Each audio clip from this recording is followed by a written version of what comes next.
Solving quadratic equations using the quadratic formula. There are numerous ways to solve quadratic equations, including factoring with the zero product property, the square root method, and completing the square. There's one more method for solving quadratic equations, and it's called the quadratic formula.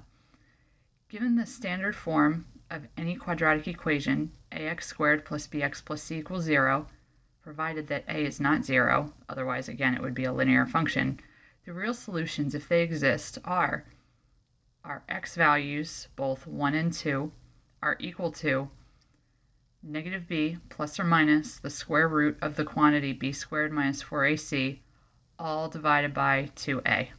So the reason that it was stated x sub 1 and 2 is because when you have real solutions, if they exist, there can be at most two solutions.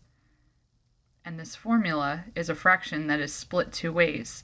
So where that plus or minus occurs, you can split it to have the first x value be negative b divided by 2a minus the square root of b squared minus 4ac divided by 2a. And the second solution is negative b over 2a plus the square root of the quantity b squared minus 4ac divided by 2a. If we look at a sample graph of a quadratic, you can see that this one has two x-intercepts. The axis of symmetry is our negative b over 2a, and when we subtract the b squared minus 4ac over 2a from the axis of symmetry, we get this lower solution value, and when we add the b squared minus 4ac over 2a to our vertex, we get the greater x-intercept value. Now let's try solving an exercise problem. Solve using the quadratic formula and simplify. We are given that the quadratic is x squared minus 2x minus 4 is equal to 0. The first thing that we need to do is we need to identify our a, b, and c values. Our a value is the hidden coefficient that's in front of our x squared. So that is 1 in this case. Our b value is negative 2, and our c value is negative 4. So now let's substitute all of these values into the quadratic formula. Remember, it's x equals negative b plus or minus the square root of the quantity b squared minus 4ac, and that entire thing is over 2a. So we're going to substitute negative 2 in for b, so that'll be minus negative 2, which is a positive 2, and then it'll be plus or minus negative 2 squared minus 4 times 1 times negative 4 all over 2 times 1. And now if we simplify the expression that's contained in the radical, we'll have 4 plus, because we have a minus and a negative, so it's 4 plus 16, which is 20. So we'll have 2 plus or minus the square root of 20 all over 2. And now 20 is not a perfect square, but it does have a factor that is a perfect square. And that's 4, and 4 divides into 20 5 times. And if we square root both of these factors of our radicand, we'll end up getting 2 plus or minus 2 times the square root of 5 over 2. And then we can split that into two fractions, 2 over 2 plus or minus 2 times the square root of 5 over 2. And then both of these simplify, so we are left with x is equal to 1 plus or minus the square root of 5. Now let's try solving a second exercise where we are using the quadratic formula and simplifying. This time we have 3x squared plus 3x minus 5 is equal to 0. We're going to again begin by identifying our a, b, and c values. And they're pretty straightforward. A is 3, and that's representing our first coefficient. B is also 3, and then c is going to be negative 5. And now we can take these values and substitute it into our quadratic formula, which is x is equal to negative b plus or minus the square root of the quantity b squared minus 4ac, all divided by 2a.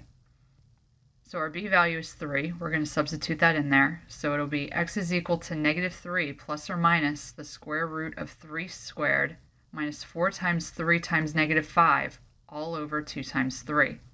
And now let's simplify our radicand, which is the 3 squared minus 4ac section, notice we have a subtraction sign and a negative sign. So this is going to make our operation now in between be plus. So we have 9 plus 60, so that'll be 69 as our radicand. So it will then simplify to x is equal to -3 plus or minus the square root of 69 all over 6. Now the square root of 69 cannot be broken down into a perfect square, factor, and another factor. So we are literally going to rewrite this fraction as two separate fractions and then evaluate them in a calculator. So we have that x is equal to -3 plus the square root of 69 over 6, or x is equal to -3 minus the square root of 69 over 6. So if we evaluate both of these in a calculator, we end up getting about 884 thousandths and about -1 and 884 thousandths. And now if we check our solutions by substituting them back in for x in our original quadratic equation, we do end up getting 0. And here it is in the calculator. Notice the first one came out as exactly 0. Now the second one, it's a very, very, very low number. It's the -16th power in scientific notation, which is incredibly close to 0. When working with a quadratic in the form ax squared plus bx plus c equals 0, provided that a does not equal 0, the real solutions are given by the quadratic formula. And this is a version of the quadratic formula where the axis of symmetry and the x-coordinate of the vertex has been split from the second section of the quadratic formula, which is how far left and right you move from the axis of symmetry to get the two real solutions if they exist. And the section that's highlighted in red, or that has a red color font, is what's known as the discriminant d. And capital D is equal to b squared minus 4ac. Let's first practice how to find the value of the discriminant. So our a value here is 1, our b value is -3, and our c value is -2. So let's figure out the discriminant in this case. We will have b squared, so that's -3 quantity squared, minus 4 times a, which is 1, times c, which is -2. So we'll end up having -3 squared is 9, and then we have minus and a negative, so we can change those into a plus positive, so it'll be plus 8, and that will give us a discriminant value of 17. Now let's look at the next problem. Here our a value is 3, our b value is +5, and our c value is +4. So our discriminant in this case will be 5 squared minus 4 times 3, which is our a, times +4, which is our c. And when we evaluate this, we'll have 25 minus 16 times 3 is 48, and 25 minus 48 will give us -23. And here we can see the solutions for the discriminant for these two practice problems, and they do match the solutions that we found. So in our quadratic formula, if we let capital D be equal to b squared minus 4ac, then the solutions that we would find, or the x-intercepts found using the quadratic formula, could be rewritten as this: -b plus or minus the square root of the discriminant all over 2a. And the discriminant is the quantity that will indicate whether the quadratic equation has 0, 1, or 2 real solutions. And here are the three possible scenarios. If the discriminant, or b squared minus 4ac, is less than 0, meaning you have a negative value inside of the square root, there will be two imaginary solutions, or two non-real solutions. If the discriminant, or b squared minus 4ac, is equal to 0, then you're going to have the axis of symmetry plus or minus 0 over 2a. So that means you're going to have one real solution, and it's going to be the x-coordinate of your vertex, or on the axis of symmetry.